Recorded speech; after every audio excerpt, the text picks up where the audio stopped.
Hey everybody, it's Phil and Brandon from Zaid Comics, the co-creators of Magic Cop, which is the graphic novel we're launching in August on Indiegogo, and the two best looking brothers in all of comics. And today we're talking big comic book news in indie comics and in video games. The Earthworm Jim crowdfunding campaign just launched yesterday, and it raked in so much money. It hasn't even been up for, you know, 2 days I think at now. this point it's just over 24 hours. Yeah, and he's doing the 60-day campaign on Indiegogo. You could choose if you want to do 30 days or 60 days, and Doug did opt to do the 60 days. And we got to work yesterday, and Doug started streaming. He does like every weekday. He tries to do every day on at like 11 in the morning, and so we hopped on his stream. We had it playing in the background, and he had some trouble trying to start the Indiegogo campaign because he didn't fully fill everything out, I guess. So it was a few minutes after 11 o'clock. Andy was streaming the foils too, which was fun. Yeah, which was hilarious. So you can go watch his stream on his channel, him being a boomer and screwing everything up. So, but within 5 minutes, they reached their goal of $12,000, and it was crazy just seeing the number just go up and up. And by 3 hours in, he already had like 20 grand, and not even within 24 hours, he raised over $100,000 for the campaign, which is crazy. Yeah, that's phenomenal. Yeah, That's awesome. just his story about he was talking about how he got the IP back to do just the comic, was really interesting because he's, you know, the creative entity behind Earthworm Jim. Started with his sketch when he was working and making video games back in the day, and he had the show that he was a part of also. But the Earthworm Jim IP was just laying dormant for years. Right, with Interplay. Yeah, Yeah. right. Which is really it's really cool how he's gotten it back and he's going full force into it. Says this is the first time he's going to be able to tell his whole Earthworm Jim story, and he has the rights for, you know, seemingly the rest of his life. He's the guy that can make as many Earthworm Jim comic books as he wants to.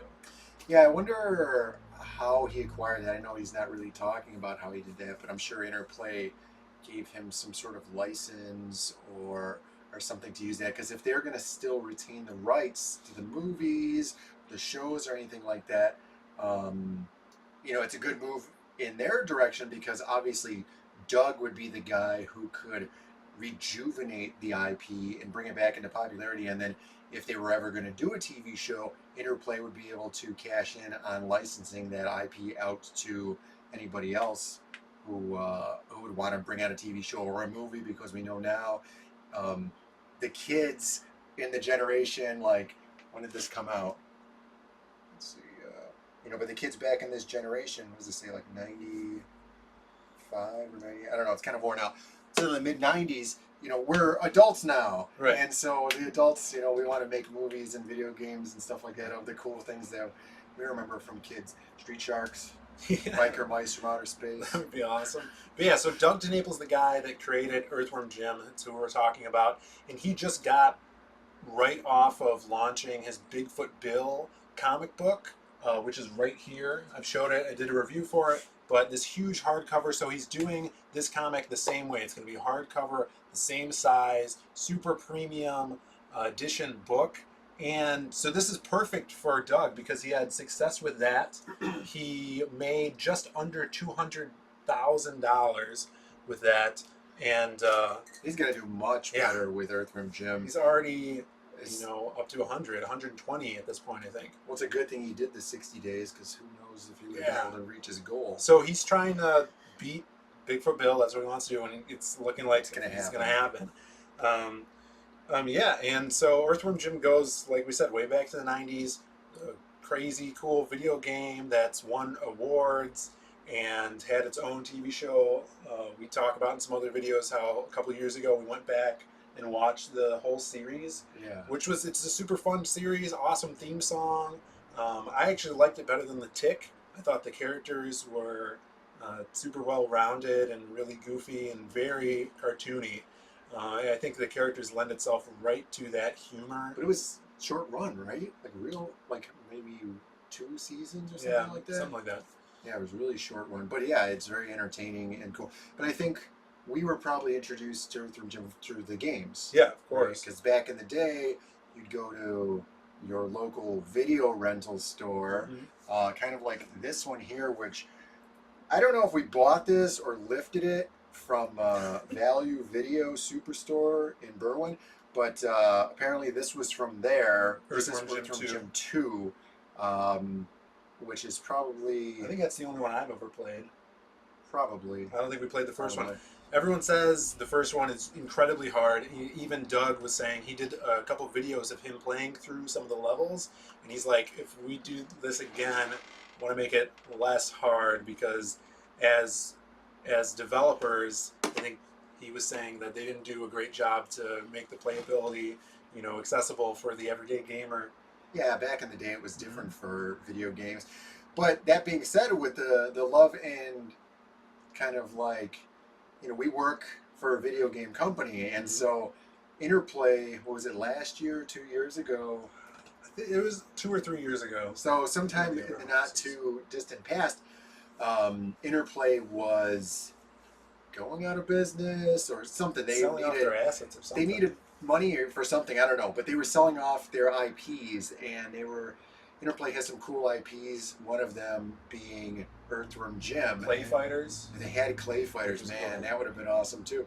So we wanted Clay Fighters, Earthworm Jim, a couple of the other guys wanted a couple of things, so we contacted them and we're like, hey, we have a video game company and we want to kind of bring these games back to life and do that, and they did not want to sell the games separately, and I could see that because they have a lot of trash also. Some crappy games that nobody would ever buy. So their deal was you have to buy all of them or none of them, and then they were taking bids at some exorbitant amounts. Crazy.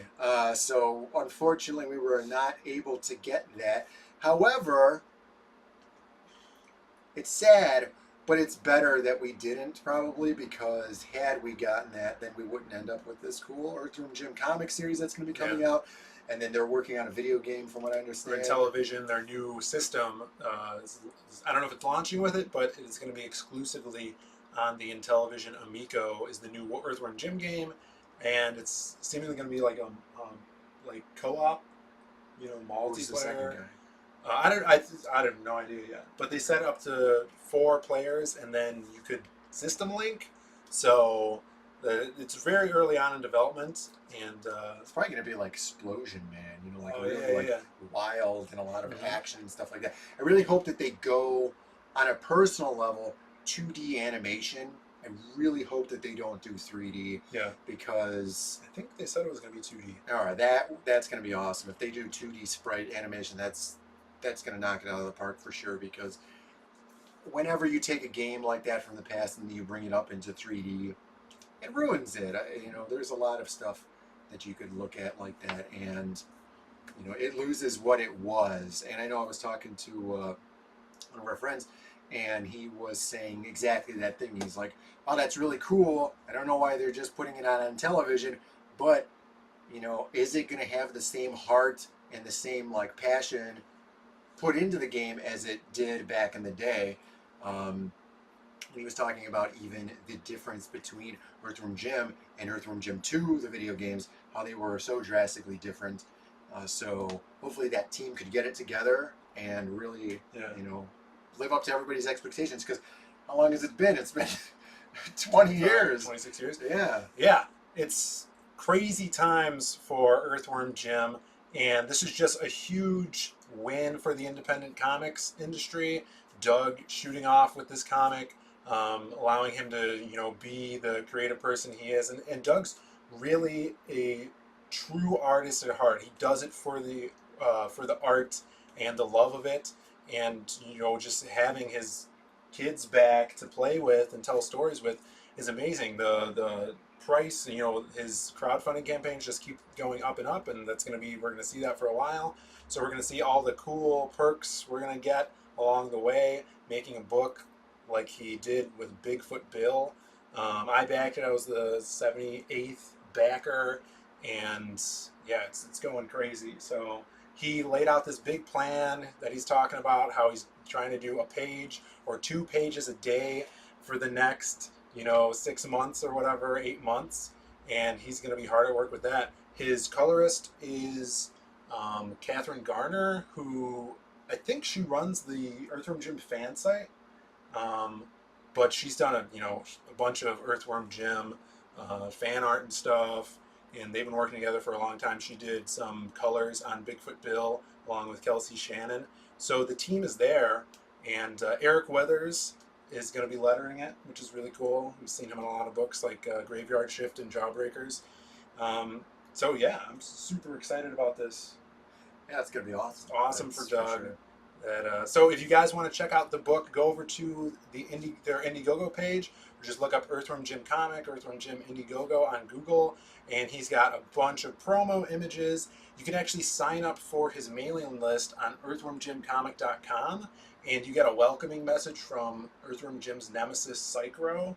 He actually emails you, So good. Such an awesome bashing character. Earthworm Jim. Yeah, and he's coming out with the comic, and then there's a making of comic, like how I did with Bigfoot Bill, which is behind the scene interviews with the creators of the game, and a really cool cover by another artist, and Psychro's on it. It's one of the prints that you can get for one of his tiers. So definitely check that out. Anything else? Magic Cop doesn't have a fan site yet. Yeah, So we're gonna that's need true. one of those so that we can, reach the people. So if you guys want to start a Magic Cop fan site or a Facebook page, that would be cool. We do have a Zaid Comics website that you guys could go to. I have our own mailing list. You sign up there, you can get a free issue of Magic Cop, and we're putting out, promotional images, behind the scenes stuff every week. You can see cool new colored covers that are coming up. So head on over there. Description. It's going to be in the description, the link. And if you like this video, give us a like and a comment. That really helps. Let us know what we're doing right. And subscribe if you haven't already. Hit the notification button so you know when we're putting up new videos. And thanks for watching, everybody. Groovy. See you next time.